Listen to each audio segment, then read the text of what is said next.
las administradoras de fondos de pensiones y el esquema de multifondos.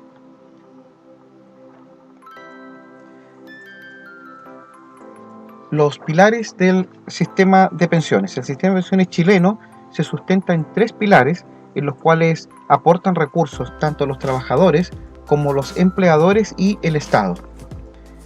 Hay un pilar solidario, que es un pilar con beneficios de carácter solidario, como hemos dicho, que es financiado por el Estado de Chile. Hay un pilar contributivo, que es de carácter obligatorio y está centrado en la capitalización individual. Y por último, hay un pilar de carácter voluntario, que corresponde al ahorro previsional voluntario, que entrega múltiples instrumentos de ahorro y beneficios tributarios complementarios. Respecto de los objetivos y funciones esenciales de las administradoras, digamos que las AFPs son sociedades anónimas abiertas, supervigiladas por la Superintendencia de Pensiones. Acá tenemos en primer lugar que tienen un objeto exclusivo, que es administrar los fondos de pensiones y administrar y entregar los beneficios y prestaciones que señala la ley. Ahora, para que este objeto exclusivo pueda llevarse a cabo, las administradoras deben cumplir funciones esenciales. Las funciones esenciales son básicamente 3: recaudar los fondos de pensiones, abonar los fondos de pensiones a cuentas individuales y también invertir los fondos de pensiones en condiciones de adecuada rentabilidad y seguridad. Respecto de la afiliación al sistema, la afiliación como característica es indefinida, es única y es permanente. Subsiste toda la vida del afiliado, cotice o no cotice dentro del sistema. En primer lugar, hay una connotación de obligación. Todos los trabajadores dependientes deben estar afiliados al sistema. También los independientes deben hacerlo a partir de la operación renta del año 2019. Estos tienen la obligación de cotizar al sistema. Y esta obligación, a su vez, les origina derechos. Los derechos a los beneficios de las pensiones de vejez, invalidez y sobrevivencia, y también el derecho a otras prestaciones complementarias del sistema, como son el excedente libre de disposición, la cuota mortoria y la herencia. Con relación a los beneficios y prestaciones del sistema, el sistema de pensiones entrega pensiones y prestaciones, todas estas con financiamiento en la cuenta individual de cada afiliado. En primer lugar, los beneficios, que son las pensiones de vejez, vejez anticipada, pensión de invalidez y pensión de sobrevivencia. También tenemos las prestaciones, como son el excedente de libre disposición, la cuota mortoria, la herencia, la garantía estatal y el sistema solidario de pensiones. Aquí tenemos ambos esquemas, los beneficios y las prestaciones. Respecto al patrimonio de una AFP, digamos que una AFP requiere un capital inicial de 5.000 unidades de fomento para iniciar su función. Luego, este capital se incrementa según el número de afiliados. Al completar 5.000 afiliados, la administradora requiere un patrimonio de 10.000 unidades de fomento. Al completar 7.500 afiliados, la administradora requerirá un patrimonio de 15.000 unidades de fomento, y al completar 10.000 afiliados, la administradora requerirá un patrimonio de 20.000 unidades de fomento.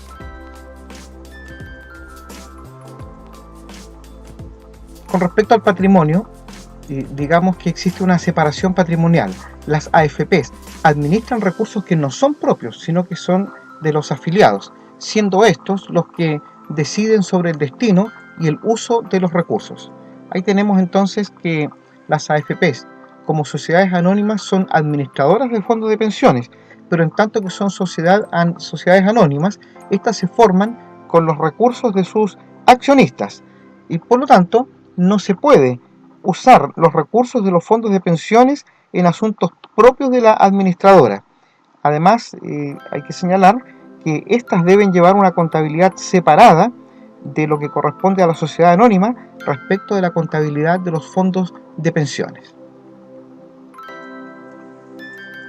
Y respecto del fondo de pensiones, debemos señalar que corresponde a la capitalización de los recursos de los afiliados.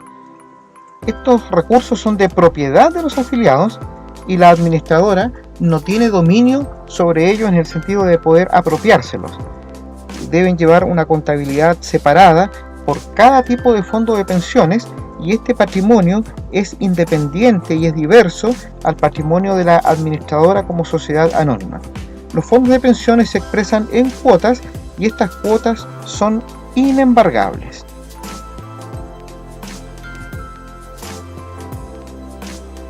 Con relación a la información obligatoria que las administradoras deben cursar hacia sus afiliados, tenemos la conocida cartola cuatrimestral. Esta cartola contiene datos sobre todas las cuentas individuales, el bono de reconocimiento, los ingresos, los egresos y la rentabilidad del sistema. Y como la cartola es cuatrimestral, eso significa que se emite 3 veces al año. En el primer cuatrimestre tenemos una cartola que se envía entre las fechas 15 al 30 de junio y resume los pagos de los meses de enero, febrero, marzo y abril. La segunda cartola, que es el segundo cuatrimestre, tiene como fecha de envío 15 al 31 de octubre y resume los pagos de los meses de mayo, junio, julio y agosto. Y finalmente, la tercera cartola, que tiene como fecha de envío el 15 al 28 de febrero, resume los pagos de los meses de septiembre, octubre, noviembre y diciembre. Acá también en esta cartola se incorpora una proyección de pensión. Adicionalmente, la información de la cartola cuatrimestral permite conocer el costo de la administración y la rentabilidad obtenida por los fondos. Aquí hay 4 elementos que debemos destacar. Este es el primero. Luego, permite verificar que las cotizaciones previsionales hayan sido pagadas por él o los empleadores. También permite verificar que las cotizaciones estén constituidas en el tipo de fondo o combinación de tipos de fondo que el cotizante haya elegido. Y por último, también debe existir toda la información referente al bono de reconocimiento, su valor nominal y los valores actualizados. Para que el sistema funcione y dé las garantías que corresponde a los afiliados, el sistema debe ser fiscalizado. Respecto a la fiscalización del sistema, esta es ejercida por la Superintendencia de Pensiones, quien autoriza la creación y el cese de función de las AFP, regula la normativa, la entrega de los beneficios, entre otras acciones. Y acá en el esquema vemos la supervigilancia de la Superintendencia de Pensiones y consideramos 3 aspectos acá. En primer lugar, que ejerce la supervigilancia sobre el sistema de pensiones solidarias que administra el Instituto de Previsión Social IPS, ejerce supervigilancia sobre las administradoras privadas de los fondos de pensiones, las AFPs, y también supervigila la administradora de fondos de cesantía. Con relación a los asesores previsionales, la gestión de los asesores es fiscalizada también de manera exhaustiva a través de exámenes de conocimientos y de controles de gestión. Acá nosotros vamos a distinguir 5 aspectos que se deben considerar respecto a los asesores previsionales. En primer lugar, estos deben ser mayores de edad, de nacionalidad chilena o extranjero residente en Chile y con cédula de identidad de extranjería al día, si corresponde. Luego, un asesor previsional debe tener antecedentes comerciales intachables y debe tener a lo menos licencia de educación media o estudios equivalentes. También debe acreditar ante la Superintendencia de Pensiones los conocimientos suficientes en materias previsionales y debe contratar una póliza de seguros para responder del correcto y cabal cumplimiento de todas las obligaciones de su actividad y a su vez responder frente a eventuales perjuicios causados por alguna gestión que haya sido deficiente. Con relación al financiamiento del sistema, digamos que los recursos que financian las pensiones provienen de los trabajadores, de los empleadores, del Estado y de las compañías de seguros. Vamos a revisar acá un esquema que detalla los aportes más importantes, los tipos de aportes más importantes según aportante. En primer lugar, respecto del trabajador, los aportes más relevantes dicen relación, 5 aspectos, con el aporte obligatorio del 10% de la remuneración o renta imponible en el caso de los independientes. También, en segundo lugar, hay aportes especiales de 1 o 2% por ley de trabajos pesados. También están las cotizaciones voluntarias o APBs, están los aportes de ahorro previsional voluntario colectivo, APBC, y también los aportes provenientes de la cuenta de ahorro voluntario. Con relación al empleador, destacaremos 4 aspectos. En primer lugar están los aportes especiales de 1 o 2% por ley de trabajos pesados. En segundo lugar, los depósitos convenidos. En tercer lugar, los aportes de ahorro previsional voluntario colectivo, APBC. Y también en cuarto lugar, aunque no forma parte de la capitalización, pero sí es muy relevante, el financiamiento del seguro de invalidez y sobrevivencia. El Estado también hace sus aportes y en este caso destacamos 5 elementos. Están los bonos de reconocimiento, en segundo lugar las rebajas tributarias mensuales por cotizaciones voluntarias y aportes de APB colectivo. Luego, las bonificaciones de 15% por las cotizaciones voluntarias o los aportes de APB. Luego están los aportes previsionales solidarios a las pensiones y el bono por hijo nacido vivo.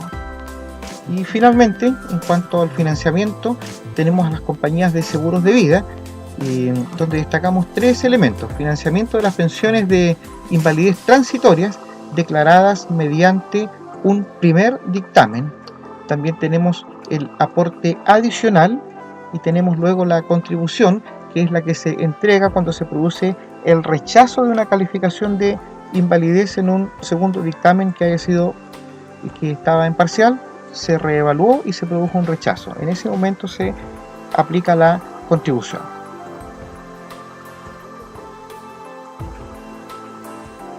Respecto al movimiento de los recursos financieros y las inversiones, digamos que los recursos que las AFP recaudan son invertidos y a la vez usados en el pago de beneficios y prestaciones.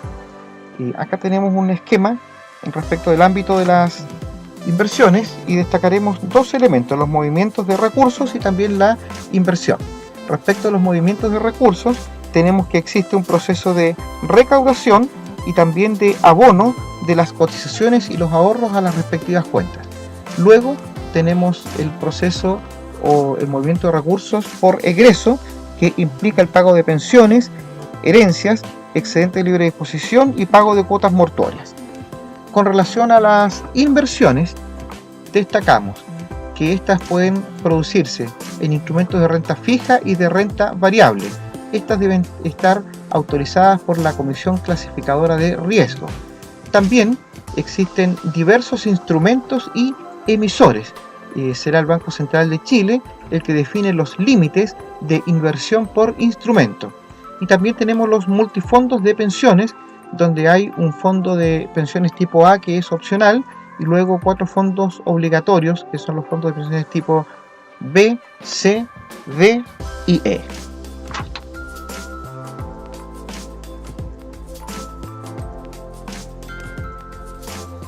El esquema de los multifondos. En primer lugar, podemos mencionar una trayectoria histórica de los multifondos, donde en el año 1981 entra en vigencia el sistema y donde todas las cotizaciones previsionales estaban incorporadas a un fondo único, que posteriormente fue el Fondo 1 y posteriormente se pasó a denominar Fondo de Pensiones tipo C.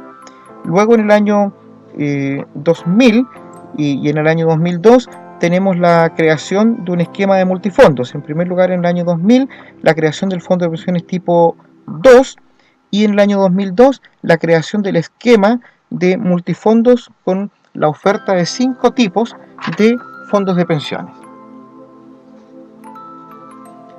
Respecto de las inversiones y del límite a las inversiones, debemos señalar que los fondos de pensiones deben cumplir con una normativa sobre los límites máximos para armar su portafolio de inversiones.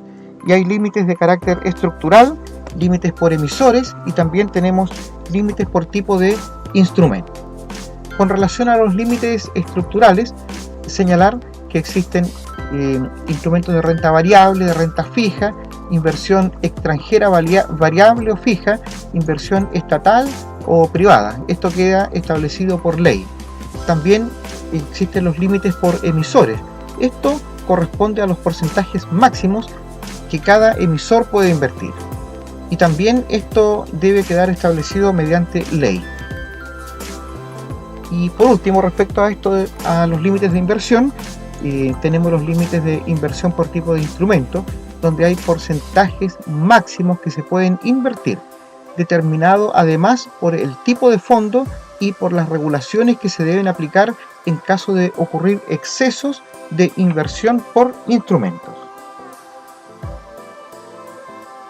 El sistema que regula las inversiones cuenta con distintas entidades intervinientes y cada cual cumple sus funciones, que ya las hemos detallado en la plataforma y en el documento.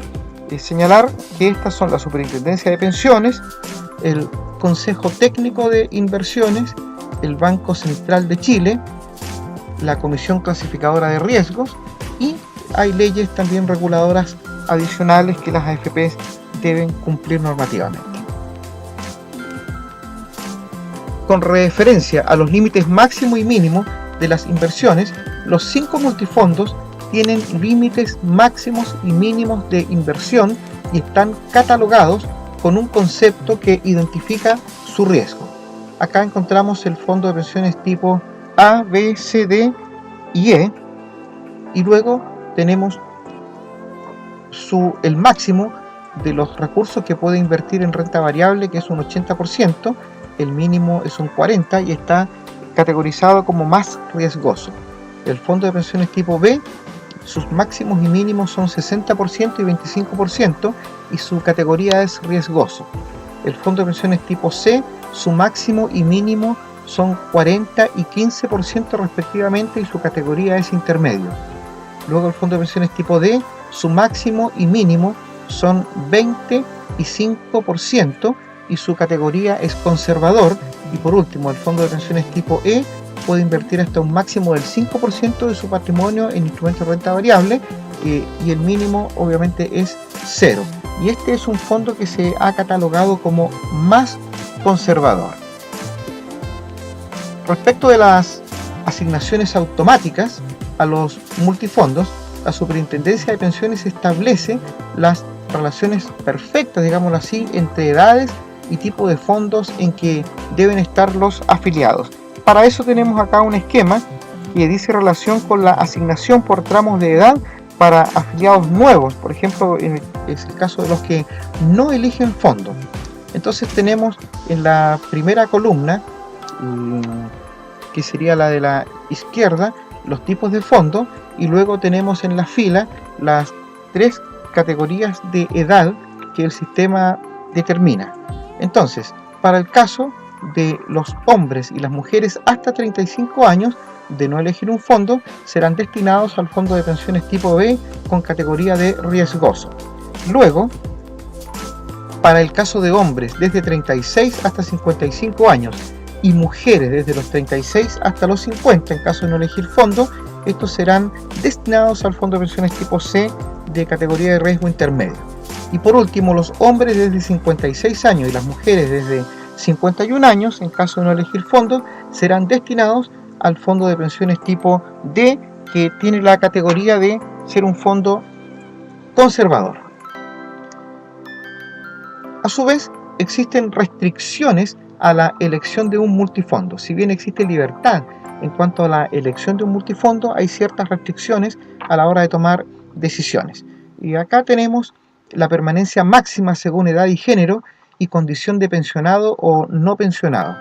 En primer lugar, los afiliados no pensionados los hombres hasta 55 y mujeres hasta 50 años no tienen restricciones, pueden tener sus fondos obligatorios en cualquiera de los 5 multifondos A, B, C, D y E.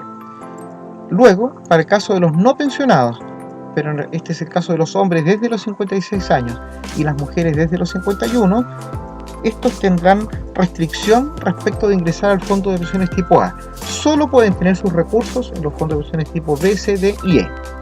Y por último, los pensionados, hombres y mujeres, independientemente de sus edades, estos tienen restricción de entrar a los fondos de mayor riesgo A y B.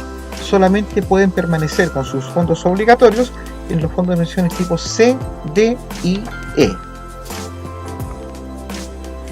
Luego, existen también los cambios de fondo obligados, porque los afiliados puede que permanezcan en fondos riesgosos más allá de los límites de edad. Entonces, si un afiliado debe salir de un tipo de fondo de manera obligatoria y no lo hace, entonces la administradora lo hará por él, por orden de la Superintendencia de Pensiones. Entonces hay un proceso de asignación por ley de acuerdo a la edad y de acuerdo al porcentaje que debe ir siendo incorporado al nuevo tipo de fondo. Entonces, si el afiliado al momento de cumplir la edad no se retiró, por ejemplo, el fondo de pensiones tipo A, el sistema lo hará por él y al cumplir la edad enviará al nuevo fondo de pensiones el 20% de su patrimonio. Luego, un año desde el cumplimiento de la edad, el 40% será destinado de manera obligatoria. 2 años desde el cumplimiento de la edad, el 60% de su patrimonio estará en el nuevo tipo de fondo. A los 3 años desde el cumplimiento de la edad, el 80% de su patrimonio estará en el nuevo tipo de fondo y a los 4 años del cumplimiento de la edad ya estará el 100% de su patrimonio en el tipo de fondo que le corresponde según edad. No obstante lo anterior, existen ciertas flexibilidades también en la elección de un multifondo. Si bien hay restricciones, como hemos dicho, para la elección de los multifondos, existen ciertas flexibilidades cumplidos también ciertos requisitos. Ahí tenemos un esquema cuyo título es Pensionados y personas mayores de 50 años, mujer, y 55 años, hombres. Estos son los que tienen ciertas flexibilidades. ¿En qué aspectos? Podríamos decir que estas personas podrían poner una parte de los fondos de pensiones en los tipos A y B. ¿Cuáles serían los casos?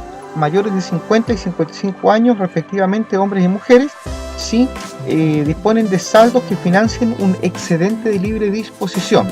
Esos recursos podrían estar en los fondos de mayor riesgo. Y luego, los pensionados pueden llevar a los fondos tipo A y B la parte del fondo de pensiones que permite financiar el excedente de libre disposición.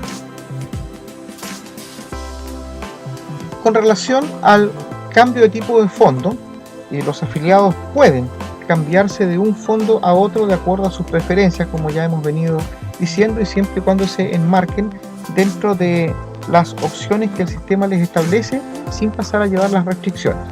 El cambio de fondo de pensiones se hace efectivo al 4º día hábil siguiente a la suscripción del formulario, que contiene, entre otros, los siguientes campos de información obligatoria que el afiliado debe saber. Aquí el esquema nos muestra cuáles son esos campos de información obligatoria. En primer lugar, se le debe informar al afiliado la fecha en que se materializará el cambio de fondo. Y también debe haber una declaración donde el afiliado manifiesta conocer las características de las inversiones de los fondos de pensiones del tipo del fondo al cual está trasladando sus recursos. Esto con el objeto de que el afiliado pueda tener muy claro que si está enviando sus recursos a un fondo de pensiones que tiene mayor riesgo, este mayor riesgo podría traducirse, si bien es cierto, en ganancias, pero también podría tener pérdidas temporales. Un afiliado podría cambiarse de fondo a través de un tercero. Esto es lo que denominamos cambio de tipo de fondo por poder. Una persona puede cambiarse de tipo de fondo mediante un poder dado a un tercero sin expresión de causa. Pero sin embargo el poder debe tener los siguientes requisitos que nos muestra el esquema. 1. Debe ser notarial. 2. Debe ser otorgado a una persona que no sea funcionaria de la AFP. 3. Debe tener una antigüedad no superior a un año. Y 4. Se debe indicar el tipo de fondo por cada una de las cuentas involucradas. También, como hemos señalado, y se ha señalado en los documentos y en la plataforma, existe lo que se denomina el fondo recaudador, que es cuando los afiliados hacen una distribución de su cuenta en dos tipos de fondos de pensiones. Entonces, un afiliado que decide distribuir su fondo de pensiones y no selecciona un fondo en el que se acreditarán sus aportes, la administradora lo va a designar. Para esto usará los siguientes criterios. Lo designará como primer criterio al fondo de mayor saldo en pesos, en el caso de que la distribución no haya sido igualitaria. En el caso de ser una distribución igualitaria, entonces el fondo recaudador corresponderá al de menor riesgo, que sería en el caso de coincidencia de saldo.